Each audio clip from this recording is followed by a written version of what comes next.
కనిపిస్తుందా మేడం లోపల ఏమన్నా అంటే డిఫరెన్స్ ఉందని? ఇప్పుడు మేడము చూడలేకపోతున్నారు, కళ్ళతోని చూడలేకపోతున్నారు. लता जी को दिखाई नहीं देता और उसके बावजूद 2 महीने पहले उन्होंने इस बिजनेस की शुरुआत करी और आज एज अ ब्रॉन्ज डायरेक्टर इस फैमिली रियूनियन में बैठी हुई है. 2 నెలల క్రితం మేడం బిజినెస్ ని స్టార్ట్ చేసి ఈ రోజు యాజ్ ఏ బ్రాంజ్ డైరెక్టర్ గా ఈ రోజు ఫ్యామిలీ రియూనియన్ అటెండ్ అవుతున్నారు.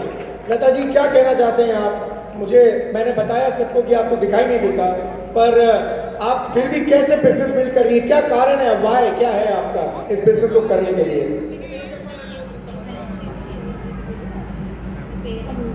నా పేరు లతా లీడర్స్. నేను మణికొండ నుంచి వచ్చిన. నా అప్లైనరు ప్రశాంతి మేడం మా రిలేటివ్స్ అన్నమాట, మా వదిన. ఇంకా సుజాత మేడం, కవిత మేడం, అఖిల మేడం నా అప్లైనర్స్ వచ్చేసి. నేను 3 months అవుతుంది. అయితే ఫస్ట్ మా వదిన చెప్పిందనమాట, ఇది బిజినెస్ బాగుంటుంది లత చెయ్యి అని. అంటే అదేంటో అసలు నాకు ఎట్లా చెప్తున్నావు, నాకు ఏం కనిపించదు కదా, బిజినెస్ అట్లాంటివి నేను ఎట్లా చేయగలుగుతా, ఇంట్లో పని చేసుకోవడమే చాలా కష్టం అని చెప్పిననమాట. అయితే చెప్పింది, లేదు లత నువ్వు ఇంట్లోనే కూర్చో, నేను చెప్తా, నేను హోమ్ ప్రోడక్ట్సే ఇస్తాను, హోమ్ ప్రోడక్ట్సే తీసుకో, నువ్వు ఇంట్లో వాడుకో, నువ్వు నీ రిజల్ట్ని బట్టే నీకు మంచి స్కోర్ వస్తుంది, చాలా బాగా నువ్వు ఏమంటారు ఇంప్రూవ్ అవుతావు దీంట్లో అని చెప్పిందనమాట. తను ఆల్రెడీ 3 months ముందు నుంచే నాకు చెప్తుంది, అయినా నేను వినలే. దాని తర్వాత నేను చూద్దాంలే వాడి చూద్దాము, నాకు హెల్త్ ఇష్యూస్ చాలా ఉన్నాయి సార్, దానికోసం వాడదామని నేను తీసుకున్నాను. 1 month లోపే నా రిజల్ట్ చూసినాను సార్. హెడేక్ అనేది ఉండే, దాంతో నా రిజల్ట్ చాలా బాగుండడం వల్ల నేను వాడిన. నేను బ్రాంజ్ డైరెక్టర్ అయినా. ఇంకోటి అంటే ఎట్లుంటుందంటే, చూపు లేకపోతే ప్రపంచం ఎంత అందమైందో తెలుసా అసలు, కానీ కళ్ళతోని ప్రపంచాన్ని చూడలేకపోవడం ఎంత దురదృష్టం అంటే చాలా. ఇక్కడ ఎన్ని వందల మంది ఉన్నారో కూడా నాకు అసలు ఏం తెలియదు. ఇంత పెద్ద స్టేజ్ మీద మాట్లాడటం చాలా ఫస్ట్ టైం అసలు. నేను ఇలాంటి స్టేజ్ ఎక్కుతానని నేను అనుకోలేదు.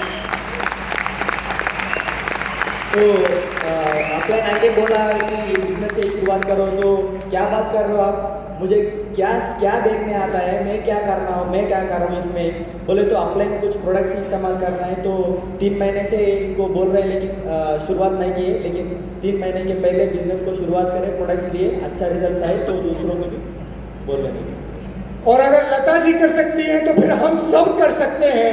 मेरे ख्याल से इसके बाद तो कोई और बहाना रह नहीं जाता. अभी है कोई बहाना?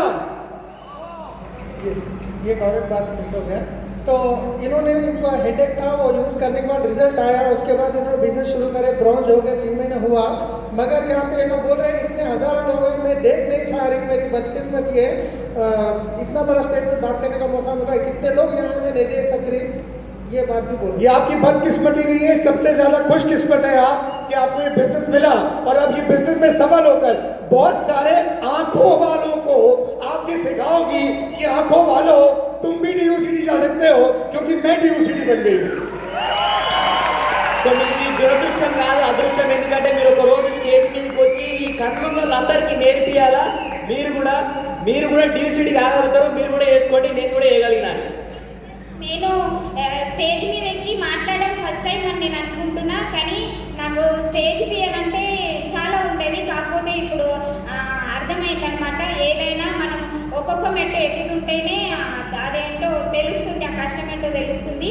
నేను కంపల్సరీ DUCD అయ్యి మార్నింగ్ సార్ వాళ్ళది చూడలేదు, కాకపోతే వింటుంటే అర్థమైంది ఎంత అంగరంగ వైభవంగా తీసుకొచ్చిరో వాళ్ళని. సో నేను కూడా అట్లా వస్తానని అనుకుంటున్నా. मुझे नहीं दिखाई दिया, लेकिन मुझे स्टेज फियर था, लेकिन मुझे महसूस हो रहा है कि DUCD होने के बाद कितने ग्रैंड वेलकम कर रहे, तो एक दिन मैं भी DUCD बन के ही रहूँगा. बिल्कुल होगा, बिल्कुल होगा. Thank you so much. जोरदार तालियां लता जी के लिए. अब टाइम नहीं है हमारे पास, और